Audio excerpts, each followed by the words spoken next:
Q&A question for today is, how can apples help my liver? So when clients come into the Natural You clinic, one of the things that I do is live blood analysis. And so I look at people's blood in its live state. By looking at people's blood in its live state and by the consultation form that a client fills in when they come in and through conversation, I can see indications of liver stress. And because I focus mainly on Black women's health, and a lot of sisters that come into the clinic, and womb health as well, a lot of sisters that come into the clinic have got womb health challenges, and a lot of womb health challenges have got liver stress as one of their contributing factors. So I see liver stress quite a lot in the clients that I work with. Now, your liver does hundreds of tasks. It's one of probably the most important organs in our body. It maintains our temperature. It stores a certain amount of blood for us. It stores B12 for us, so it's not as easy for us to become depleted. It regulates our temperature. It also, and the reason why I see it a lot with the sisters that I come in who have got womb health challenges is because it also helps to stabilize our hormone levels. Because when sisters have got conditions where they have excess hormone that's contributing to their condition, it's not normally the case that your body is overproducing hormones. It's normally that you're taking in substances that mimic hormones, which are called xenoestrogen, xenoestrogen is an example of them, which is a substance that mimics the action of estrogen, but you get it from a source that's not made by the body. So you get it from foods or environmental toxins or those kind of things. Or your body is not efficiently getting rid of the hormones that your body is naturally producing, and that's called degrading. And that process happens in the liver. So if the liver's congested, it can't break down the hormone that needs to be gotten rid of, and then it stays in the system and it causes challenges. So that's why I see it quite a lot in the sisters that I work with, who come into the clinic with womb health challenges. So there are a number of different kind of diseases or disease states that the liver can end up in if we're not looking after it properly. So the ones that you've probably heard of is things like alcoholic fatty liver or non-alcoholic fatty liver. So alcoholic fatty, so your liver is one of the jobs of your liver is to store and break down fats. But when you overconsume, or you're drinking an excessive amount of alcohol, or you're overconsuming things like processed sugar, unhealthy fats, environmental toxins that you're getting from certain medications, you can either develop alcoholic fatty liver if it's an overconsumption of alcohol, or non-alcoholic fatty liver, which means you get the fatty liver because your body's having to process toxins from non-alcoholic sources. So again, medications and excess sugar, excess unhealthy fat. And your liver is very resilient, and it's very strong, and it can cope with a lot, but it does have its threshold. And again, in our modern world right now, because there are so many man-made toxins that weren't in existence when, for thousands of years of the human experience, our liver's just not used to, or almost designed to deal with some of the toxins that it's having to take in at the moment. So right now, in this day and time, most people's liver is under a lot more pressure than it ever used to be. The other consideration is a lot of people from cultural backgrounds. So for example, my mum's from Grenada, my dad's from Jamaica. So in the Caribbean, having a washout on a regular basis was just a normal thing to do. And that's not something that when the Caribbeans, moved to the UK, we did it when I was younger, but definitely when I got into my teenage years, that kind of stopped. And a lot of people now, even if their parents used to do it back in the day, they don't really continue that practice of having a washout. So for us, it was like at the end of school term or just before we went to school, castor oil. And oh my gosh, the thought of castor oil, those kind of things to give your body a washout. And again, we don't have that practice of having washouts and cleanses and detoxes as much now as we used to culturally. And our body's having to deal with a lot now because, I'm not that old, but a few decades ago, there weren't as many toxins in the environment and man-made toxins in the environment as there are now. And that's something that the liver is how to deal with. So the long and short of it is your liver is very important. It does a load of things in your body to protect your body.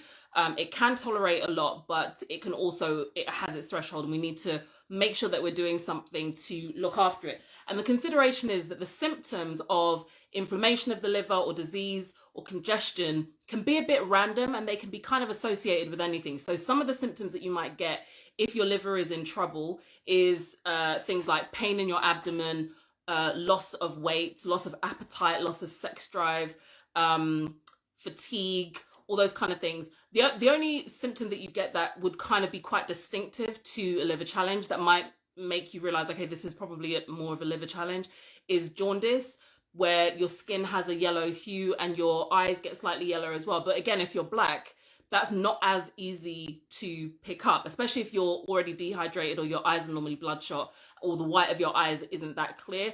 It could take a little while to kind of work out that, work jaundice out in that instance. Thank you everyone who's joining me on Instagram. We're talking about how can apples help your liver. So if you are experiencing some of those concerns, and you already think I probably have put my liver through a bit much, then you may want to either get yourself checked or just do things to help protect your liver. So when clients come into the clinic and I can see that there is liver challenge or liver stress of some degree, and we're talking about options, one of the questions that I've been asked is, how can apples help my liver? Because I will recommend that people consume apples more in their diet or more regularly in their diet, to address their liver challenges.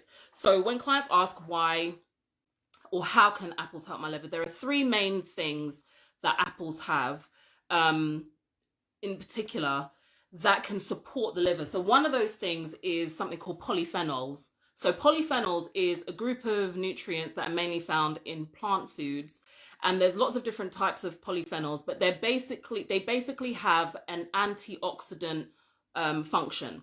So you've got the polyphenols that are things like resveratrol, which is found in red wine, which is why they say red wine is an antioxidant and it's good for you. You've got curcumin, which is found in my favorite food in the world, turmeric, which I would literally put in everything if I could. Curcumin is a polyphenol, which is an antioxidant. And then you've got flavonoids, and flavonoids are the polyphenols that are found in things like berries and red cabbage and also in apples.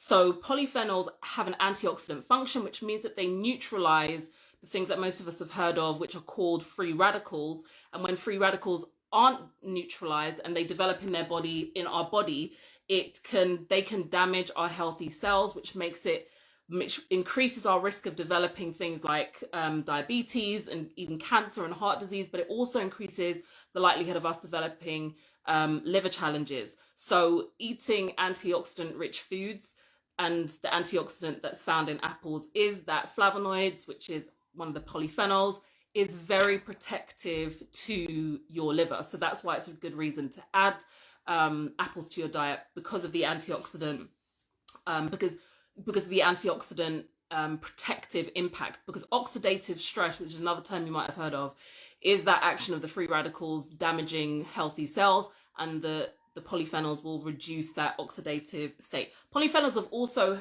been shown to reduce inflammation in the body, and inflammation around the liver can definitely contribute to or develop into more serious liver diseases and stress. So one of the things apples have is the polyphenols, which is the antioxidants. The other thing they have is pectin. So pectin is the name of a really good source of fiber that's found in the skins, particularly of a lot of fruit, including apples.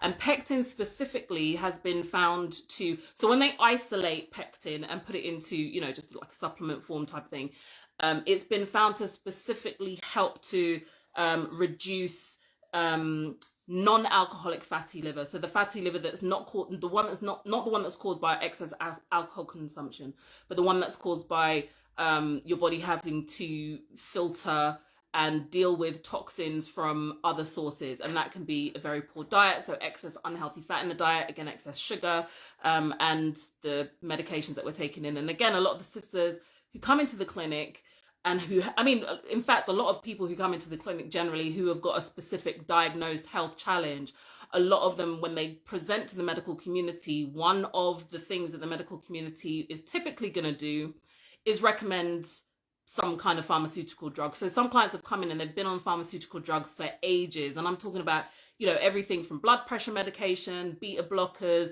to statins for cholesterol. And then when it comes to sisters who have got womb health challenges, so when they have things like fibroids and they may be bleeding excessively, they get prescribed mefenamic acid or tranexamic acid. And these are medications that are given to reduce excessive blood flow, but they have a significant negative impact, even if they're successful, because sometimes sisters are taking these acids and they're not even actually reducing the blood flow that much. But even if they are successful and they do help to reduce the excessive blood flow, number one, they're not addressing the cause of the excess bleeding, they're just reducing the bleeding. But they also have a negative impact on your digestive system. And it's another chemical for your body to have to process out. And it does that through the liver, which is, again, why we need that pectin from apples, is one of the places that you can get them from. The other thing that apples contain is malic acid. So when I normally talk about the benefit of apples when it comes to the liver, I normally just focus on malic acid.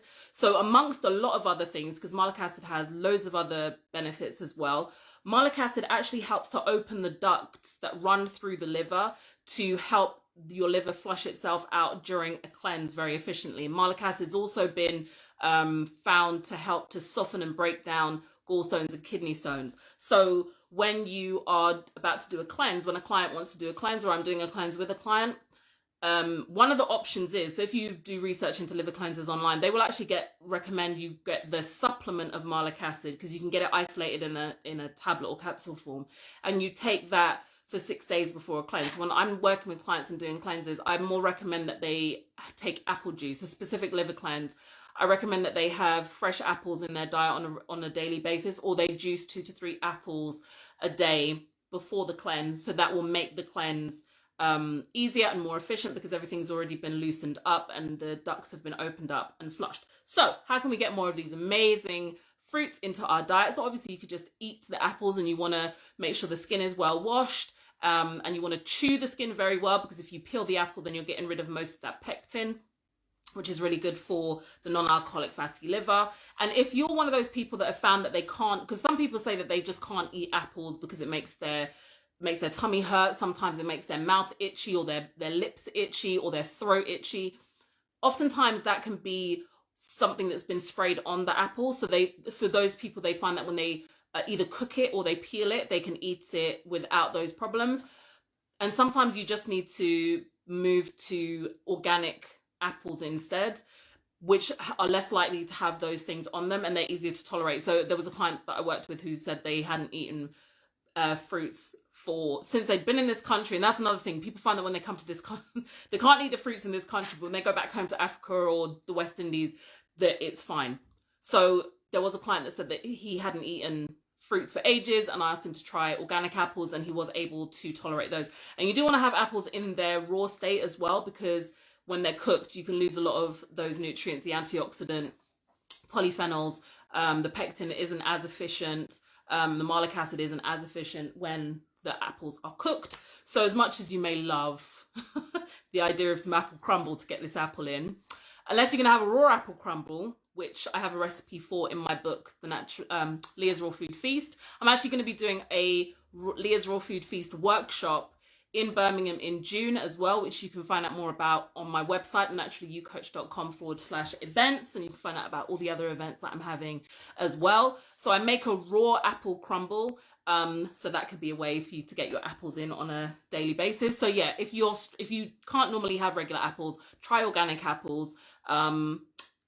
So you can just eat them, you can just snack on them, you can put them into juice, so having 1 or 2 apples juiced, you can put them into smoothies, you can put them into like a fruit salad, you can put them into your salad, some people put them into their salads as well. If you are going to do a cleanse, again, it's beneficial if you're going to do a cleanse to juice 2 to 3 apples on a daily basis for 6 days before you do a cleanse, because again, it's not going to be a good idea to buy apple juice that's even if it's not from concentrate, because we know when it's from concentrate it's not that great, but even when it's not from concentrate, it can also sometimes have been pasteurized. So pasteurizing means that they quickly boil it, so they get it up to a really high temperature very briefly, and that just kills off some of the natural bacteria that will speed up the process of that fruit juice kind of fermenting and going off. So you want the fresh apple juice because it's got more of those natural nutrients in it. So that was it. That was our quick clinic Q&A for today. I hope you found that useful. So we were talking about how can apples help your liver, and that's because your liver is a big important organ and it does loads of things, and it has to deal with so much more these days than it normally does. And there are a lot of diseases that can happen when we're not looking after our liver the way that we used to. And the liver and apples, as well as, because when I recommend, I'm giving recommendations, I do definitely recommend herbs and supplements and things like that. So some of the herbs that can be beneficial are things like dandelion root and nettle, and not even just dandelion root, dandelion leaf, nettle. Milk thistle is absolutely one of the best herbs that you can come across that is beneficial for the liver. So all of those herbs are really beneficial. There's a supplement that I sell called Cytoprotect Liver that's got a combination of different herbs in it that support the liver, and all of those things are definitely beneficial. But sometimes I don't think we always recognize just how impactful and beneficial some of the very simple foods that are around us and that are easy to find and easy to access have on our bodies. So this is what this video is for. This clinic Q&A is to just highlight how amazingly beneficial apples can be for your liver. I hope you found this clinic Q&A useful. I look forward to sharing with you again soon. I hope you guys have a lovely day, whatever you are doing today. Take care. And if you want to find out more about the work that I do, you can find me at thenaturallyyoucoach.com. If you want to find out more about the clinic that I have in Birmingham, you go to thenaturallyyouclinic.com. I look forward to seeing you again soon. Take care and stay healthy.